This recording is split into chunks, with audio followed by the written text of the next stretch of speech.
estão aqui presentes comigo. Estou acostumada. Já ia botar na tela do computador. Bem, eu queria agradecer os que estão aqui, né? Porque isso é importante, porque falar para as paredes, só o Lacan que suportava, né? Pelo menos eu vendo a carinha de vocês, isso me dá, né, um alento. Lacan falou pelas paredes, Lígia? É que tem, ele, quando ele fala na Capela Santana, ele fala que ele está falando das paredes, né, para ressoar, o que ressoa, tá. da fala dele. Legal, e tem até o livro que está estabelecido com esse nome, né, as conferências que ele dá lá. Mas eu queria agradecer também à minha escola, né, de psicanálise, a Escola Lacaniana de Psicanálise de Vitória, que me concede esse espaço de fala, que me é tão importante para que eu possa, né, enviar minhas elaborações. E acredito que falar de amor, né, é o que pode nos dar um alento para enfrentar nesses tempos ainda tão sombrios, né, e inquietantes, né, devido a essa pandemia que se prolonga e dos efeitos, né, desse governo tão desastroso, né? Isso é muito forte. Bem, mas quando nos propomos a falar de amor, não falamos de um conceito de psicanálise, um conceito próprio da psicanálise, né? Ele está em todos os campos, mas de uma experiência absolutamente própria, singular de cada um. E acredito, como Lacan fala, quando ele diz, né, nos seminários dele, né, que ele fala para um público, que ele está numa posição de analisante, eu penso que só podemos falar de amor enquanto estivermos abertos à experiência de ser amantes. Eu estou lendo, né, para não me estender muito, e até porque eu fico inibida mesmo, achando que eu vou me perder na minha fala. Bem, é preciso ressaltar que tanto a posição de analisante quanto a do psicanalista enquanto amante são de sujeitos tomados por uma falta. E o que se pretende com o percurso analítico é de ter a possibilidade de amar o inconsciente, para, a partir daí, inventar um saber que nos permita modificar as nossas formas de amar. Mas como não temos acesso ao saber porque amamos, isso nos fala, né, que no campo do amor o saber está fora. E é justamente por essa falta de um saber que nos lançamos em direção a um outro. E foi o que eu trabalhei na última aula, né, ao redor da proposição de Lacan, né, que fala a respeito da ausência do saber, né, dessa ausência de um saber, que ele fala: aquele que eu suponho, né, que saiba de mim, eu o amo, né? Aquele que vai, pelo menos, me dar notícias de mim.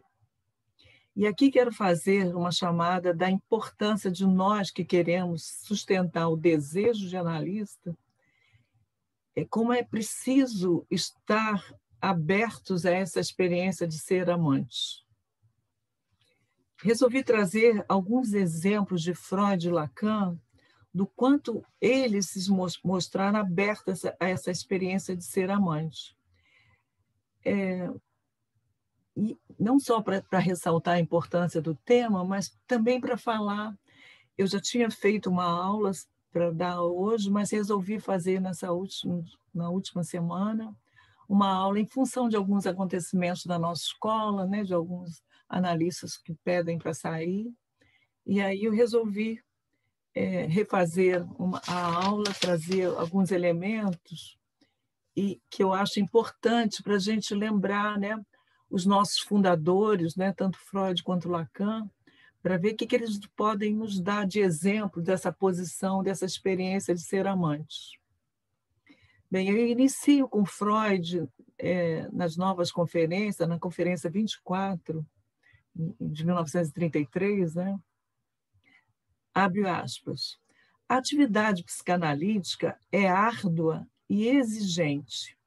Não pode ser manejada como um par de óculos que se põe e que se retira para passear, para caminhar.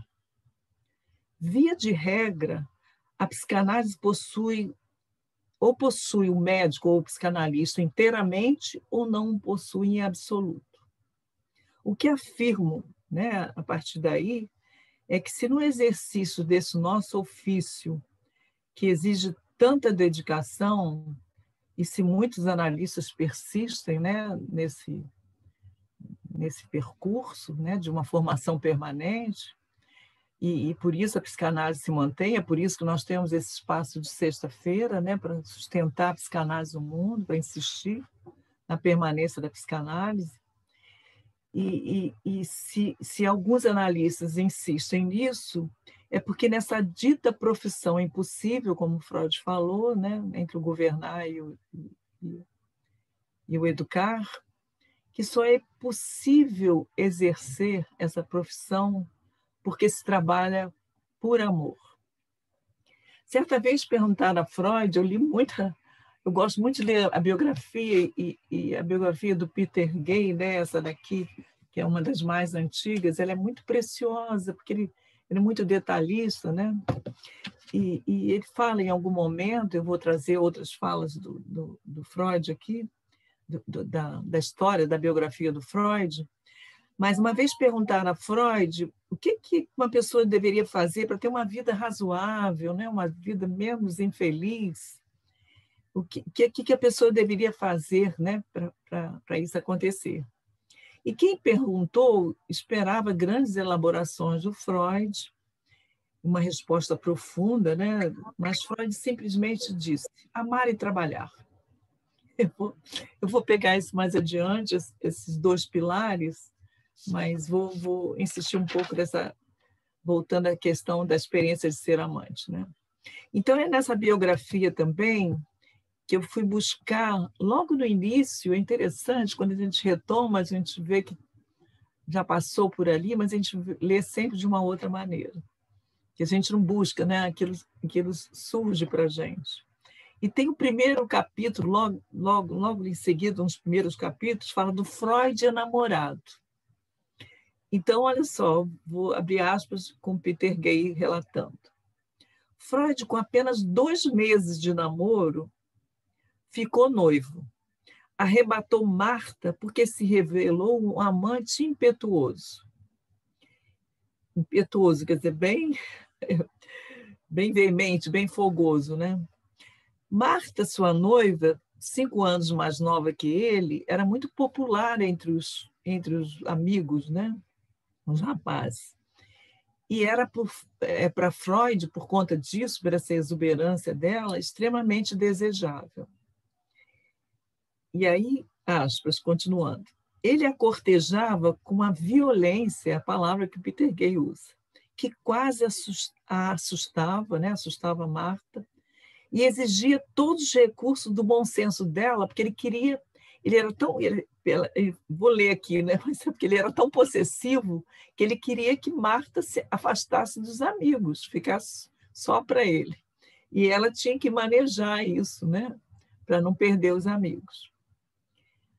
E outra coisa, eles se escreviam diariamente, quase todos os dias, né? A correspondência de Freud com Marta o colocou no lugar de amante romântico, porque o Freud já sendo missivista ativo, né? E divertido, todo mundo, sempre as cartas de Freud, né?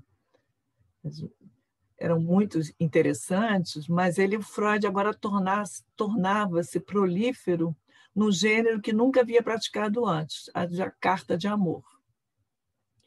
Continuando com Peter Gay. Fanfarrão, impiedoso com os sentimentos dela, impiedoso com os sentimentos da Marta, e ainda mais com os seus próprios, ele enchia suas cartas com os relatos pormenorizados de conversas e retratos sinceros de colegas, de amigos. Freud contava tudo, todos os bastidores que ele se tratava, né, na época, em relação ao seu percurso, né, ainda como médico.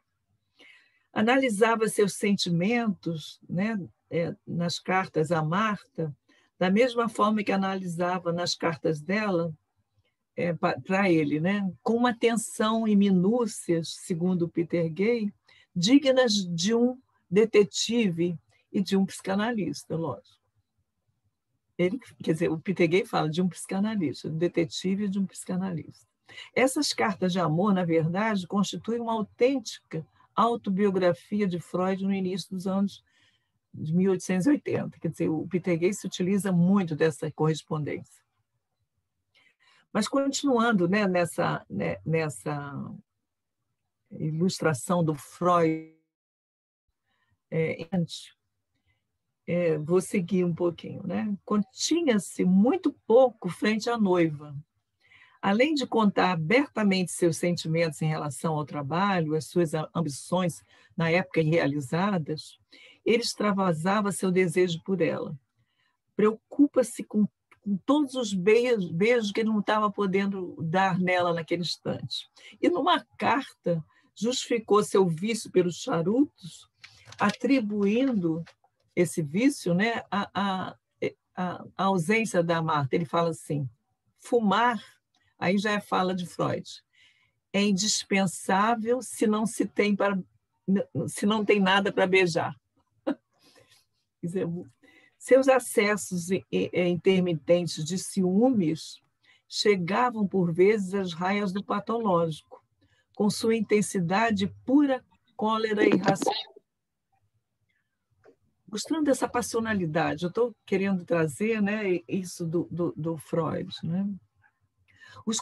Os conflitos reprimidos de sua infância, onde o amor e o ódio se entrelaçavam indistintamente, agora voltavam para persegui-lo quando se perguntava se merecia sua Marta. Ela era sua princesa, dizia-lhe Freud constantemente, mas muitas vezes duvidava se ele era o príncipe. Apesar de ser o precioso, aqui no Peter Gay está como se fosse o Sig, né? Não sei se é Sig, né? De Sigmund, aparece como se fosse o Sig, né? Da sua mãe. Ele se comportava como um filho único amado, cuja posição estava sendo prejudicada pela vinda de um irmão, quer dizer, essa ideia de um menino ciumento, né? Mas, enfim, Freud não permitiu que a fúria e o ciúme rabugento envenenasse sua afeição por Marta, não era nenhum Otelo, segundo, não, mas nunca duvidou da sua escolha, né? E muitas vezes sentiu um prazer puro por esse tipo de escolha e devaneava bastante sobre isso. Então, quer dizer, eu acho que esse é um grande testemunho, né, do Freud romântico, né? Como o Freud namorado. Mas voltando à recomendação, agora voltando àqueles dois pilares, né, do amor, de amar e trabalhar, que o Freud recomendava, né? É plenamente comprovável, né, no cotidiano da nossa clínica, né, que as pessoas procuram um psicanalista por esses dois temas, né, por esses dois pilares, do trabalho e do amor, né, dessas vicissitudes nesses dois campos.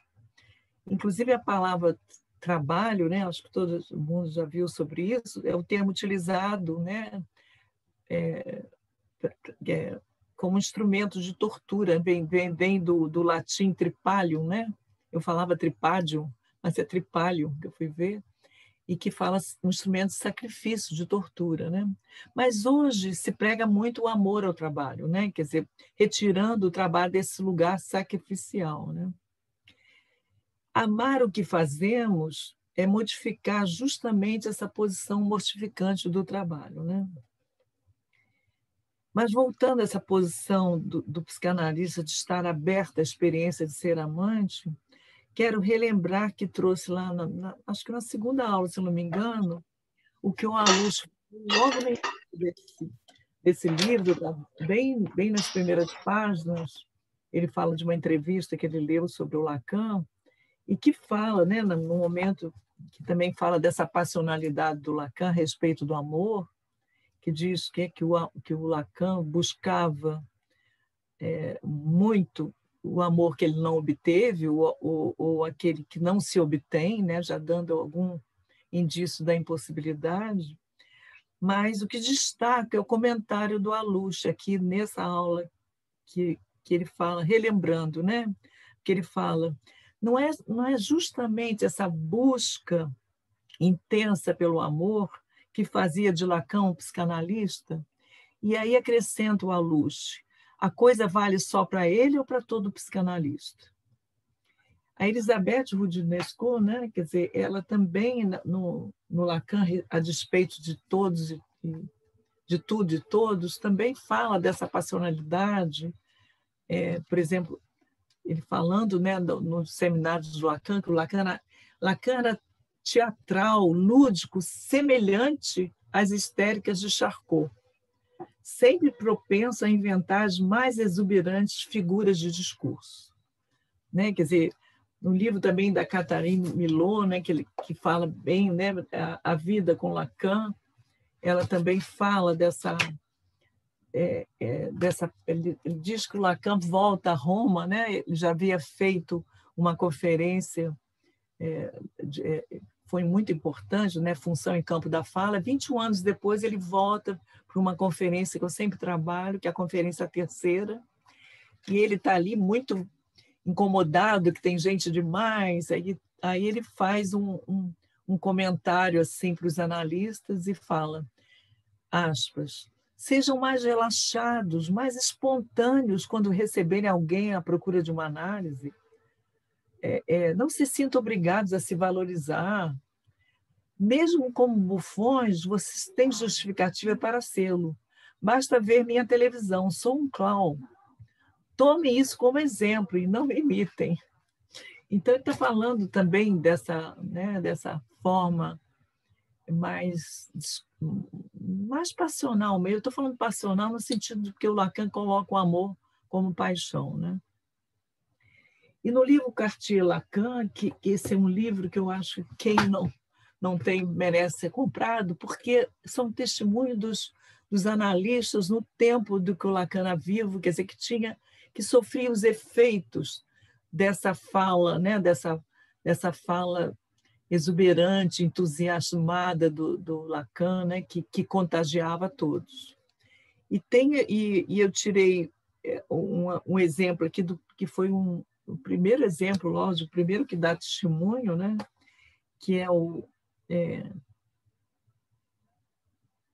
eu queria até, antes disso, queria lembrar uma coisa importante que eu deixei de falar, que eu fui ver, até quem falou esses dias, eu ouvindo o Jorge Forbes, ele fala que a etimologia da palavra clínica, né, e eu fui lá observar, vem do grego klinikos, que vem da composição quino, que quer dizer inclinar. Quer dizer, clinicar, então, seria inclinar-se sobre o paciente.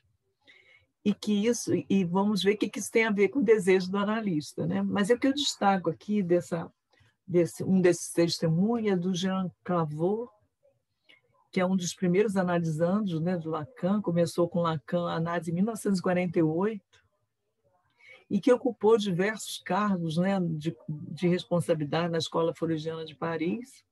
Então, eu vou dar uma citação dele, né, sobre isso que eu tenho, né, estou levantando aqui. Aspas. Se é preciso um desejo específico para exercer esse ofício, é que o analista deve ser capaz de reinventar a teoria para cada novo paciente. Isso para mim foi importante, porque eu sempre teve uma época que eu achava que reinventar a teoria ou fazer uma teoria seria da ordem de trazer algo inédito. E dessa forma ele faz, quer dizer, a cada análise, a cada paciente, você tem que reinventar a teoria. Né? E essa reinvenção incessante supõe uma curiosidade, um interesse infatigável pelo outro. O paradoxo desse interesse inesgotável é induzir em algum lugar o amor de transferência. Quer dizer, se não tem, quer dizer, ou seja, se você não se inclina, né? Esse inclinar-se, esse oferecer-se como objeto de amor para que se instale a transferência. Esse mesmo depoimento, Jean Clavaux dá outro testemunho desse empenho de Lacan em direção ao outro. e de seu interesse inesgotável, né, pelos seus pacientes, né, pelos seus analisandos. Aí, aspas, Jean Clavaux citando. O senhor Clavaux disse que, quando teve que ser hospitalizado, Lacan foi vê-lo no hospital mais de 20 vezes para que ele fizesse as sessões. Quer dizer, isso é importante para ver que a gente não pode... É importante ter conhecimento desses testemunhos, relembrar isso, para quebrar esse tipo de conformidade, né? De muitas vezes, de pregando até como se, durante muito tempo, a neutralidade de um analista, né? Confundir, né? Essa coisa de não resposta à demanda com a questão de neutro, né? Alguém entrou aí, está fazendo barulho. Em outro testemunho do empenho de Lacan, fui buscar no livro O Dia que Lacan Me Adotou, que é um livro também que eu reli esses dias, do Gerard Haddad, né? Não sei se é assim que fala, né? Porque, bem, que ele diz que ficava impressionado com a energia do Lacan, né? Que com quase 70 anos, aí já Lacan já bem mais velhos, lógico que eu estou falando de mim também, né? Nada tinha de ancião, sua voz segura, né? Um andar firme, e ele atendia os primeiros pacientes por volta das 8 da manhã, e diz, né, o Gerard, que ele não era o primeiro a chegar e já chegava no né, e já chegava lá, tinha vários analisantes já lá, e o Lacan fechava o consultório após as 20 horas. E ele diz que, inclusive, no momento do almoço, era bastante breve, o Lacan, né, tinha um momento muito breve, está parecendo até todos nós em tempos de pandemia, né, que os analisandos antigos voltaram, eu estou praticamente meu almoço se restringindo, né? Mas era um almoço bastante breve, já que a partir das 13h30, sua sala de espera já eram muitos que se amontoavam. E seguindo com ele, ao contrário do que eu vi de muitos psicanalistas, o ofício nunca parecia cansá-lo. Apesar de atender muitas vezes comendo, nenhum paciente, nos poucos minutos que lhe eram concedidos, nunca o encontrou ausente ou distraído. Ao contrário, era de uma incrível presença. E foi esse, aí ele conclui, né, falando, foi esse o espantoso fenômeno com que convivi durante mais de 10 anos. E mais adiante, o próprio Gerard Haddad fala da paixão, do amor pelo trabalho que Lacan testemunhava enquanto amante. Abre aspas. De fato, Lacan mantinha uma relação visceral com a psicanálise. Um apaixonado pelo seu trabalho, de uma forma e que de uma forma ou outra, né, ele contagiava, quer dizer, ele contagiava isso dos seus próprios analisandos, né? Outro ator que não conhecia, mas que acabei lendo esse livro, meu Deus, esse livro também, eu estou mostrando os livros porque são livros que valem a pena, né?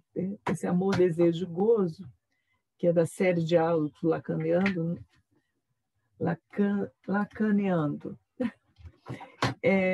que fala de um psicanalista que eu não conhecia, que é lá do Fórum Lacaniano de São Paulo, que destaca no seu texto, é interessante que a gente está falando e parece que tudo, né, vem a nossa para a gente. Ele fala, o amor do psicanalista pelo, aí botou entre aspas, seu trabalho. Então, o amor do psicanalista pelo trabalho. E é nesse texto que está nesse livro, né, que Leandro Santos destaca isso que, né, que o Alucho já falou, né, que ele diz que ele traz justamente esse ponto, né? Porque o Leandro Santos interroga, será que a relação do psicanalista com a psicanálise é, no fundo, tão diferente de suas escolhas objetais, do campo que se convencionou chamado de amor? Quer dizer, será que o analista que não esteja aberto à experiência de ser amante, ele pode sustentar o seu ofício, a sua posição, o seu desejo de analista? E ele diz mais sobre esse lugar de amante que o analista deve ocupar, né? Psicanalista, aí de novo aspas, o Leandro Santos. Psicanalista como alguém que ama o que faz e que acaba se amalgamando e se transformando na coisa amada. Ele está fazendo uma alusão ao que o Roland Barthes fala do artista amador, que, segundo Leandro, um amador pode ser pensado como um entusiasta. E aqui lembrando, né, o que o Lacan afirma, né, na nota italiana, que até o Henrique hoje, no espaço anterior, falou disso, que o sujeito pode até chegar ao final de análise, mas se não surgir um entusiasmo, não haverá psicanalista. Quer dizer, o sujeito... Eu estou dizendo o seguinte, se você, o dia que você está mortificado, que você não consegue, né, sustentar essa função do analista, né, o discurso do analista. Isso fala da importância de uma vitalidade, né? Inclusive até para contagiar os próprios membros, os próprios pares da escola, né? Porque quando a escola começa a perder seus pares, há que se perguntar o que está acontecendo com essa questão da experiência de ser amante, né? De amante do inconsciente, que é o nosso grande amor, né? Que deve ser. Enfim, depois de fazer essa homenagem àqueles que amam o que fazem, exaltando a importância de trabalhar com esse tema do amor, e para lembrar essa posição de amante, de quanto isso é importante para o nosso ofício, eu vou agora voltar ao que a aula que eu tinha feito, né? Vou pegar retomar o tema, né? E uma outra citação que eu peguei também do Aluche, que eu não falei, mas é que ele fala o seguinte, que eu não consegui ver onde o Lacan fala disso, mas ele fala o seguinte, o Lacan tinha uma má previsão para um psicanalista que não fosse habitado por algum sentimento em relação ao analisando. E eu queria, eu queria, não consegui localizar, mas tem uma passagem que o Lacan fala assim, se você não tem um sentimento, né, ou de, em algum momento, ter vontade de jogar o paciente pela janela, ou de pegar no colo e abraçar, quer dizer, esses sentimentos, e ele diz que quanto mais a sua análise se desenvolve mais passional, mais se autorizando a esse lado, você vai comparecendo, né? Porque no início, eu me lembro lá atrás, eu ficava, meu Deus, eu fiz isso, hoje eu ri demais com o meu analisando, eu falei, acho que eu não estou sendo analista, né? Então, no início a gente se questiona, né? Porque fala o lacanês, aquela coisa, parece uma coisa tão formal, né? E eu ficava, não contava para ninguém, né? Com as crianças, então, minhas entrevistas, minhas sessões com as crianças, eu falo, gente, se alguém estiver me vendo aqui, vai dizer que eu sou a pessoa mais maluca possível, mas com a criança era que mais você tem que inventar, porque você não sabe absolutamente o que fazer. E a criança desconcerta muito, né? Ela não cai muito facilmente na nossa fala. Então, eu acho que isso aí é lembrar, né, que o próprio, né, esse lado clown, né, que o Lacan fala, que também exerceu, né, lado bufão. Bem, então agora voltando para o campo do analisante, né, aqueles que estabeleceram o laço de amor de transferência, não sei o que eu estou botando um L aí, e que é justamente que coloca em cena, quer dizer, a partir do momento que essa transferência se estabelece, é que vai colocar nessa busca o que se pode inventar a partir das manifestações do inconsciente, né? E isso que eu vi assim, dá uma nova dignidade à própria prática analítica, entendeu? De a gente ver o que o inconsciente pode nos ensinar, inventar, né, a respeito de si próprio e da própria psicanálise, né? E aí, voltando à Luz, né, porque eu estou seguindo, né, o Amor Lacan, que é onde ele trabalha todos os seminários do Lacan, onde você vê a quantidade que o Lacan retoma o amor, né?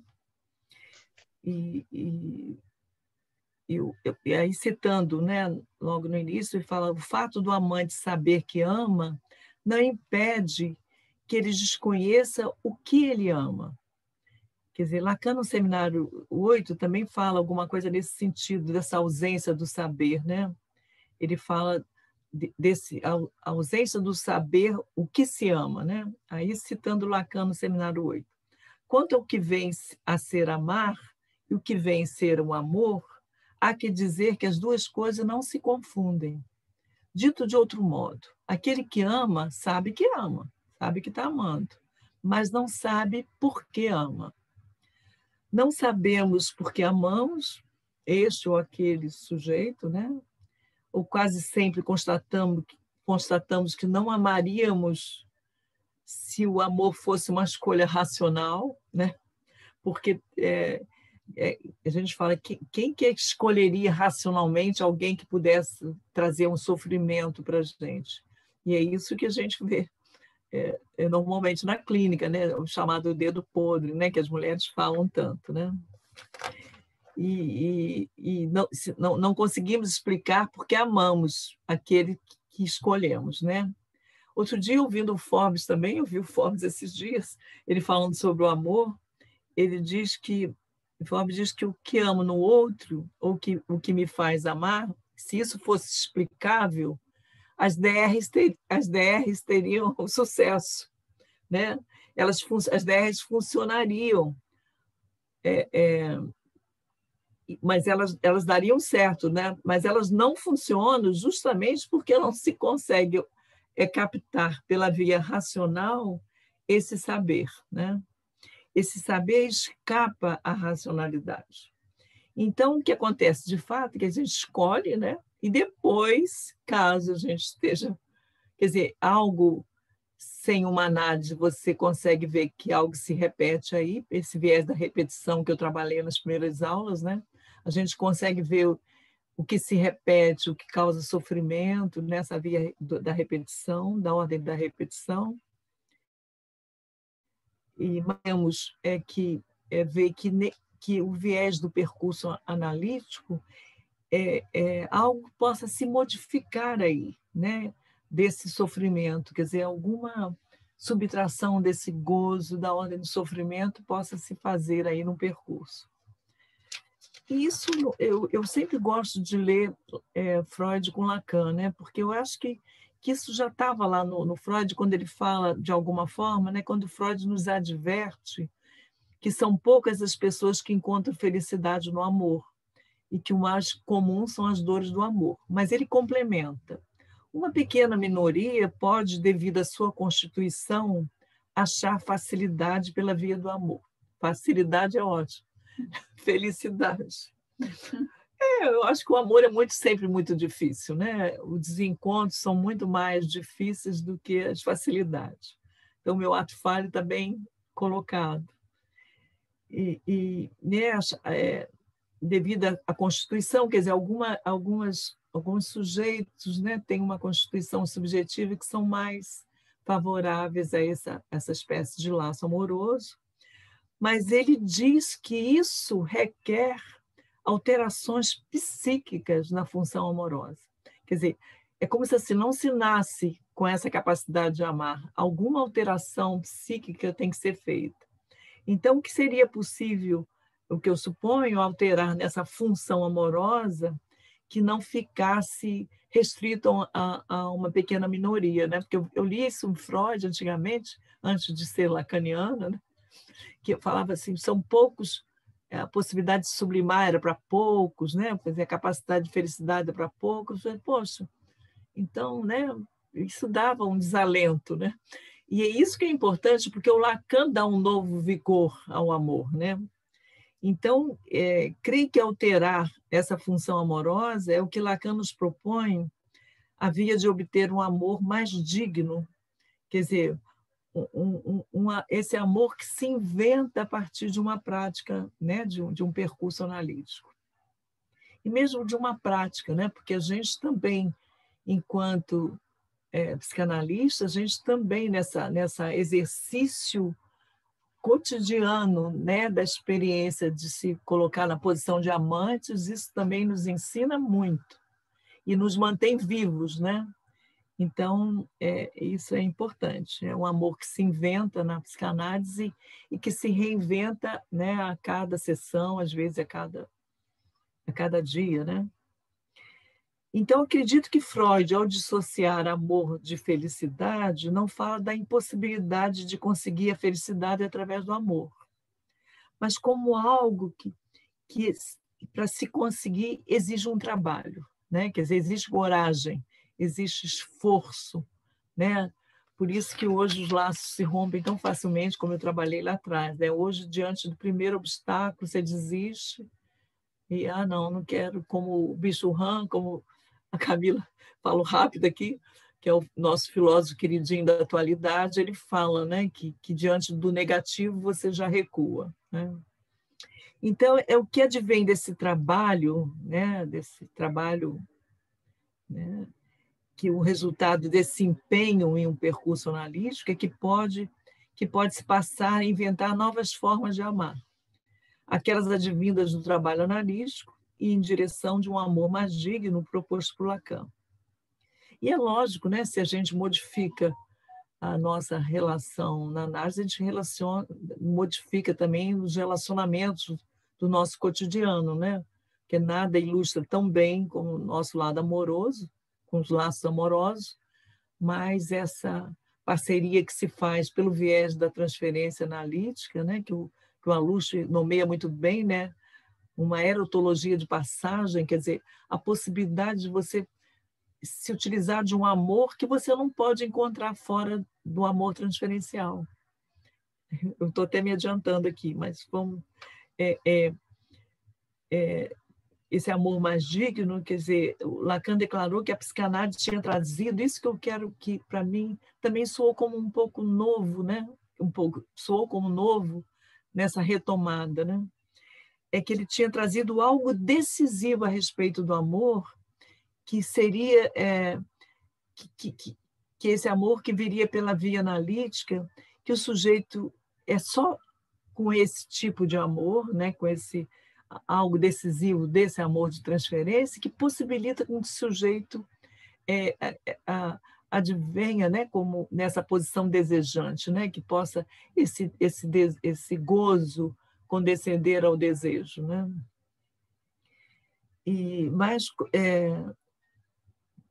Mas aí eu pergunto, como estabelecer essa via analítica, né? Quer dizer, não é uma coisa que chega assim, estou em análise, isso vai se estabelecer, né? Que possibilite, né? Em direção a essa posição desejante, mais desejante, né? Então, o Lacan, na edição alemã dos escritos, eu também te retirei alguma coisa que fala dessa possibilidade de trazer, né, da vida se tornar um pouco mais leve, né? Aí a Lacan, existe o feliz acaso. Os seres falantes podem até ser felizes, mas ele fala, será que através do discurso analítico isso não poderia tornar-se um pouco mais? Quer dizer, a possibilidade de ser um pouco mais. E mais adiante, né, Lacan especifica mais esse amor de transferência que surge na transferência analítica, né? Aí, citando, né, só existe comunicação na análise por uma via que transcende o sentido, aquela via que provém da suposição de um sujeito no saber inconsciente, no ciframento. Quer dizer, essa questão, existe essa suposição de sujeito saber, né, que a gente supõe que o analista saiba, mas na realidade o saber está no sujeito que vai surgir a partir de uma manifestação do inconsciente, o inconsciente se manifesta, e se você se pergunta sobre essa afetação, sobre isso que surge inesperadamente, aí sim pode surgir um sujeito, né, que possa supor um saber advindo desse acontecimento, né? Então, é por isso que a transferência é amor, seguindo com Lacan, né? É por isso que a transferência é amor, sentimento que assume aí uma forma tão nova, não porque seja menos ilusória, mas porque dá a si um parceiro que tem chance de responder o que não acontece nas outras formas de amor. Olha que interessante. Né? Isso, para mim, me soou novo, entendeu? Essa coisa de... E é o amor que se dirige ao saber, o que articulei como fundamento de um novo amor, o sujeito suposto saber a esse saber inconsciente. No discurso de Roma, né, um ano depois de 74, que ele fez, Lacan reafirma a especificidade desse amor de transferência, desse amor como Lacan coloca, né? O que ressaltei, abre aspas, o que ressaltei na função da transferência é isso. É isso a razão do amor transferencial, que o analisante é sujeito suposto saber, e sem análise não se saberia o que o amor deve a essa suposição. Portanto, não se trata tanto do saber, mas do sujeito suposto saber.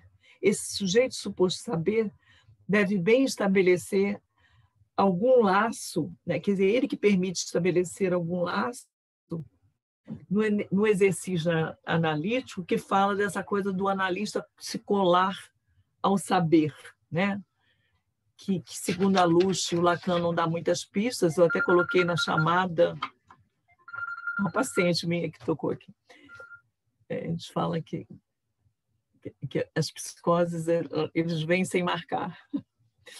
Bem, mas o que é colar no saber? Né? Isso que o Aluche deixa, que o Lacan não dá muitas pistas, né? Mas podemos tirar alguns indícios do que Lacan foi ressaltando, que a transferência não é da ordem da repetição. Isso ele começa a ficar categórico, e isso é muito importante. Né? Porque, segundo a Luce, Lacan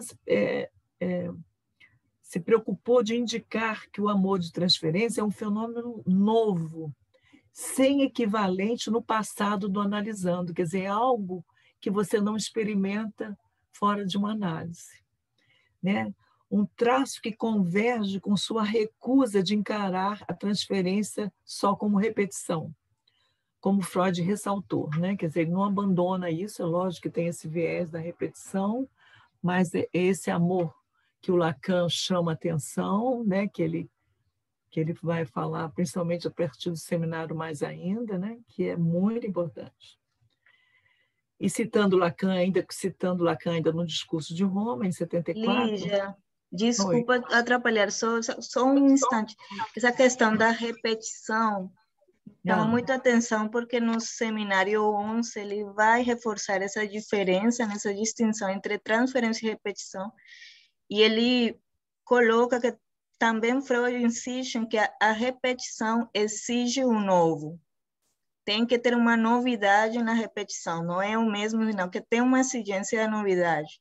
Então, não sei se a gente pode pensar esse amor de transferência como algo de resposta a essa exigência que a repetição faz, de ter algo novo frente a um encontro com o real. Isso já é a leitura de Lacan com Freud, né? Já lendo Freud, ele enriquece isso, né? E distingue. Mas Lígia, está mudo aí. Não sei, alguma coisa... Ficou baixo o som. Não sei, talvez porque fecha o... Agora foi. Voltou a minha voz? Pois é. Porque entra aí cala o outro, né? Mas olha só, o que eu quero te chamar a atenção hoje, Carolina, né? Carolina, olha só, de certa forma, né? Fiquei toda... Você vê como é que entra um outro e a gente se desconcerta, mas olha, tentando voltar aqui, né? O que eu estou ressaltando aqui, né, que o Lacan começa a frisar bem essa diferença para poder recortar, né, isso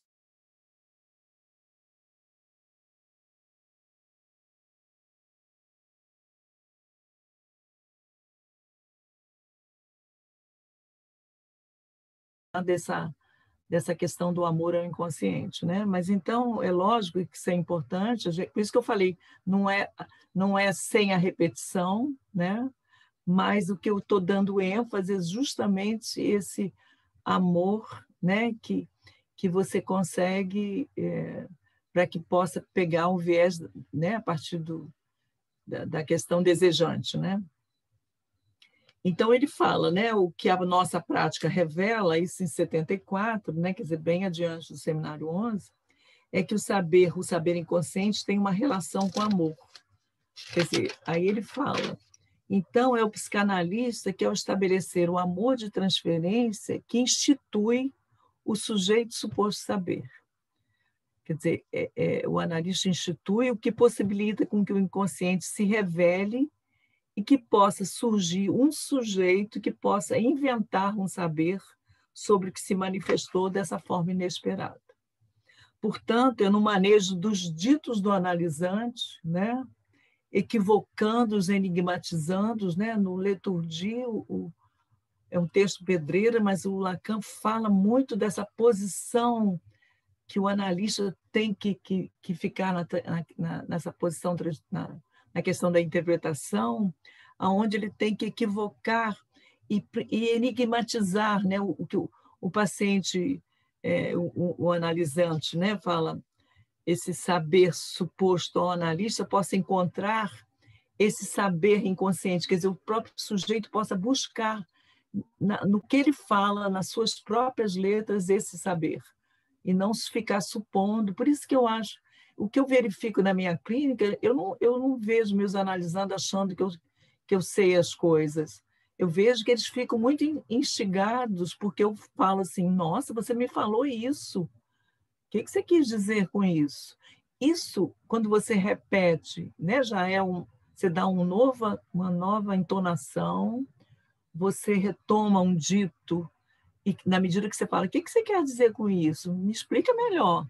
Você está enigmatizando esse dito, e isso pode se transformar num dizer.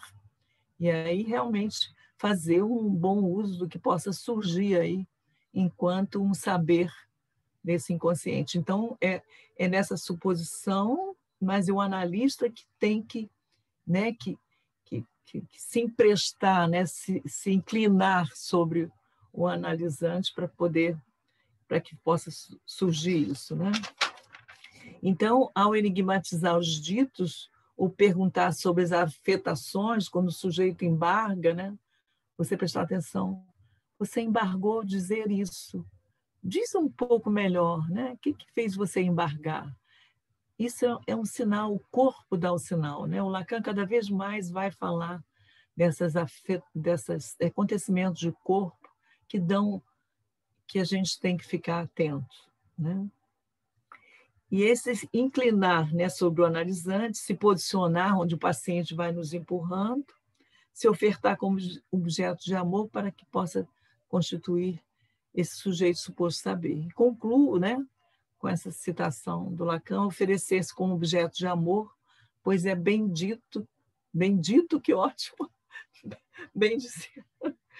É bem disso que se trata uma psicanálise, se ofertar como objeto de amor, para que surja o amor de transferência. É isso. Agora eu estou aberto. Os meus atos falhos hoje, benditos. Benditos atos falhos. E aí, gente, o amor faz falar. Quem quer falar contra o amor? Bom. O amor calou todo mundo, o que houve? Ô, Lígia. Liga, Luciana. Bom você estar aqui. Está me ouvindo bem? Ouvindo bem, pode falar. Olha, eu estou pensando naquilo que a Carolina ela aponta, né, para uma distinção. Eu bem entendi o que ela trouxe, né, que ela aponta para uma distinção que o Lacan faz lá no Seminário 11, porque quando ele pensa, ele fala do tiquei e do automaton, né? E tem um momento do seminário que ele fala de uma distinção entre a reprodução e a repetição. A reprodução é aquela coisa colada, né? Assim, é a cópia mesmo, né? Assim, não é nem a cópia, porque quando a gente tenta copiar, a gente já está inventando, né? Mas é uma coisa colada mesmo. Na repetição, você já tem uma distinção. E na transferência, que é o que você está colocando em relevo, né? Assim, um amor de transferência, o sujeito vai repetir coisas na análise, né? E nisso que ele repete, também é ali que está a chave da invenção, né? Assim, fiquei pensando que eu entendo quando você faz essa distinção, né, do amor repetição para o amor invenção, mas para a invenção, não sem a repetição, sabe? Uma coisa assim me ocorreu aqui agora. Não é sem a repetição, mas é que eu digo o foco, né, que o Lacan vai dando para que a gente possa isso tornar relevo, né, essa questão do amor ao inconsciente, entendeu, Luciana? Não tenha dúvida, né? Eu acho que isso o Lacan vem, não é sem isso, é muito importante, né? A gente não trabalha que não seja por essa via, mas é preciso, o que eu estou tentando destacar, até porque é tema do meu seminário, né? Dar um relevo a isso que o Lacan traz em termos de, nos seus últimos ensinos a respeito desse que ele chama, né, o novo amor, né? Acho que para dar uma dignidade à própria prática, né? Para que ela não se sustente. Isso. Não sei se você estava aí, Luciana, mas eu falei que eu refiz essa aula e praticamente fiz uma aula para falar dessa necessidade da nossa escola para essa questão, né, disso que mostra a necessidade da experiência desse amor ao inconsciente, né? Eu não consegui assistir essa aula, não. Mas eu tenho tentado acompanhar assim pelo YouTube.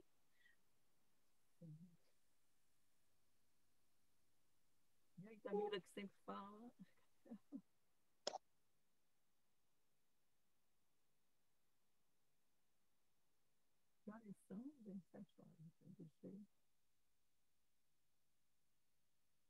Gente, tá sem som só para mim?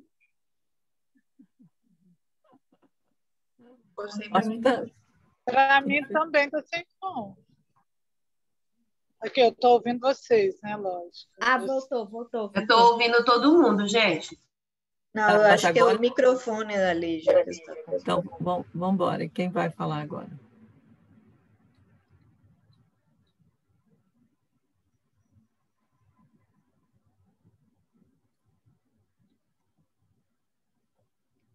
O que aconteceu que a gente fez? Será que a minha...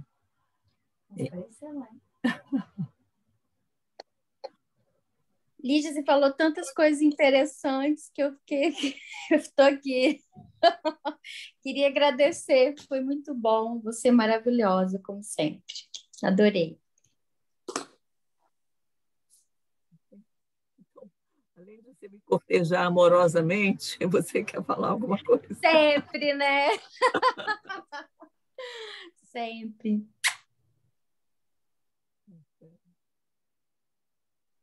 Ô, Lígia, eu faço a coach que Paola fez. Eu faço a coach que Paola fez. Você falando do testemunho, me lembrou um livro que eu li há pouco tempo que saiu, da Beth Milan, não sei se você já viu, que é Lacan ainda, que ela fala da experiência dela em análise com Lacan. E aí ela traz muito esses pontos que você trouxe, dessa desmistificação da clínica, essa idealização daquele analista, né? Quando ela se muda de país, né? Só unicamente para fazer análise com Lacan em Paris, traduz o seminário, o primeiro seminário, ela que faz a tradução do seminário 1, enquanto ela era analisando a dele, e aí quando ela entrega o seminário para ele, buscando aquela aprovação, e ele é super, assim, ao modo Lacan, ao longo da análise, né, ele troca carta com ela enquanto ela está no Brasil, tem todo uma corte que ele faz enquanto analista, né, nesse sentido de manter esse vínculo, né? Porque ele percebeu que ali tinha um desejo, já estava posta uma transferência desde a primeira vez que ela foi no consultório. E aí ela faz toda a tradução do seminário, entrega para ele o traduzido, ele fala, essa é a sua língua, não é a minha. E aí, simples assim, porque ela entrega um texto numa língua que ele não lê. E aí é como um produto dela aquilo, né? Bem interessante. Não, eu não entendi o que que ela fala com ele, eu não escutei, tá baixinho. Ele fala bem assim, quando ela entrega o seminário traduzido, né, o primeiro seminário traduzido para ele, entrega a primeira versão que ela fez, ele olha para a tradução em português e fala, tá, mas essa é a sua língua, não é a minha. Assim, ele não tem o que fazer com o texto em português, porque ele não sabe falar português, então, para ele é um objeto decorativo aquilo, né? E aí ele pontua isso, ele fala, agora fala da sua análise, né? E aí começa ela dar continuidade a isso, assim. Então, como que é esse lugar, né? Que ele, sabendo da transferência, ele ocupa, né?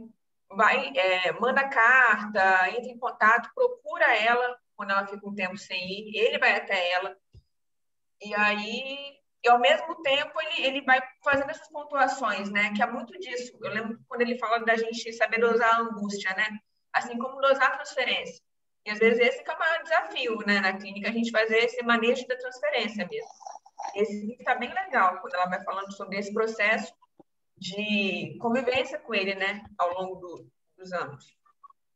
E aí, quando você fala do amor também, que você falou mais cedo, você traz esse ponto da necessidade da relação do trabalho. Eu percebo muito isso na clínica, né? O que leva as pessoas a irem, porque realmente é isso, ou é trabalho, ou é amor, ou é os dois.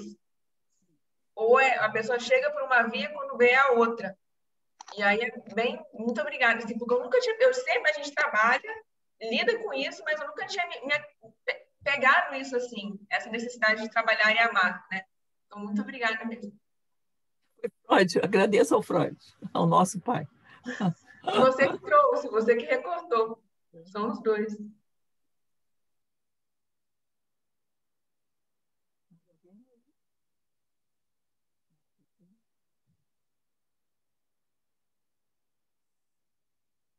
A gente pode encerrar ou alguém mais quer falar? A gente pode...